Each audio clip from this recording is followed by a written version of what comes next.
That was back in '81, by the way.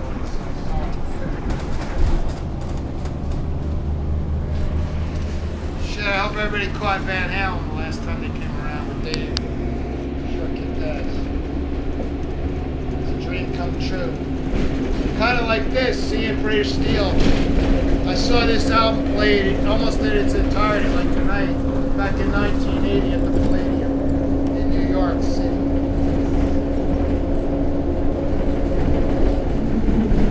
It was a lot of fun, yeah, a lot of fun that night, like tonight. Halford is so much more reserved than Bolton than back then. He was, I guess, you know, like Pavarotti in his prime. He had hair, you know, one time. Before the lightning bolt and that, what's that new one? The Rose? He's got the lightning bolt on the one side above his ear, and then he's got this like tulip or I think it's a tulip. It looked like a tulip growing above his right temple. No, right over here. The side of his cue ball head. What a trip. Hard to believe he played with Tony Iommi once in small clubs about 10 years ago. Anybody was there? Anybody in the house was there? He played with Tony Iommi, damn it. How sick is that? The album they made together wasn't very good. But to see them playing together was a dream come true. And it was only for about 500 people. I think they played at Roseland about 7 years ago. After the show, they had Ripper Owens in the band. It was pretty good, but his ego was out of control. His head was so big. I guess that can happen.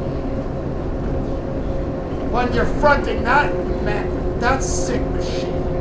It's like getting behind him a freaking NASCAR. What the fuck? So the band comes out after the show, and they don't jump in the car. They hang out on the streets of New York for like, had to be 25 minutes, sign anything you got. And they want to hear everything you got to say, and they got a response for it. Till they were actually standing there and nobody is even coming up to them. Clint Tipton was very dark and very angry. He was not the person you saw tonight, 7 years ago. He was actually very dark. I've never seen him uglier. But I told him I loved him. I told him exactly what he did at several situations over many years in New York City. New York City's the best, by the way. It's Judas Priest country. The only place that's bigger than New York City for Judas Priest is Birmingham, England. The toilet bowl of the world. You do not want to live in Birmingham. I've been there, it sucks. It's a steel town, it's depressing. Reminds me of what Russia would be like. It's absolutely depressing. New York has no idea what it's like to know crime and theft like Birmingham, England. Ozzy came from there. And Ozzy is the biggest madman I ever saw in my life.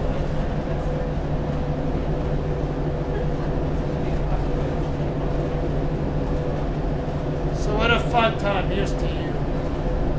Here's to you all. Thanks for coming out.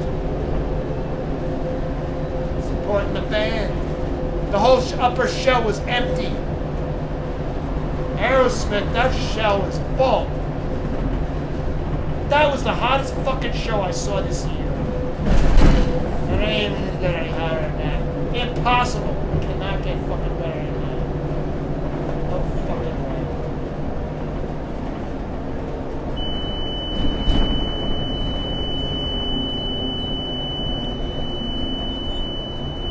$19.80. It was only yesterday, you know. Snap your fingers and have no idea where you get there.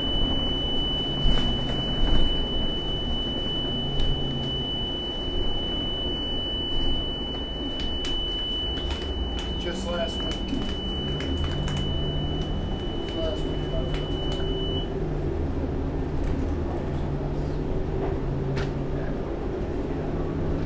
Hey, what about Randy Rhoads? Anybody here seen Randy Rhoads? I saw Randy Rhoads 3 times. Greatest metal guitar player next to Eddie Van Halen.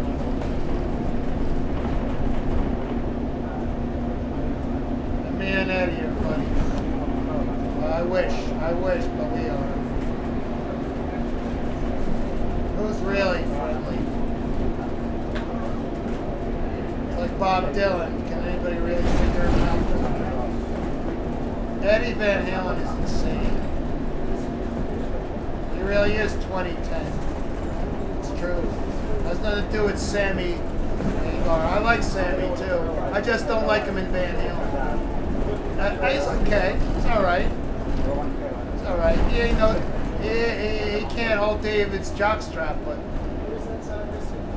Hey, what happened when Dave came around after all those years of Sammy? What happened there?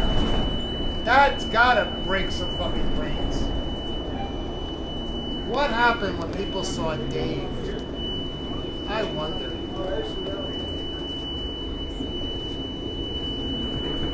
I gotta ask somebody that saw Sammy Hagar for 10 years and never saw Dave. The next major stop is Long Island Railroad, Freeport. Please remember to take your personal belongings and trash with you when you leave. To their brain. Thank you for riding Long Island Bus.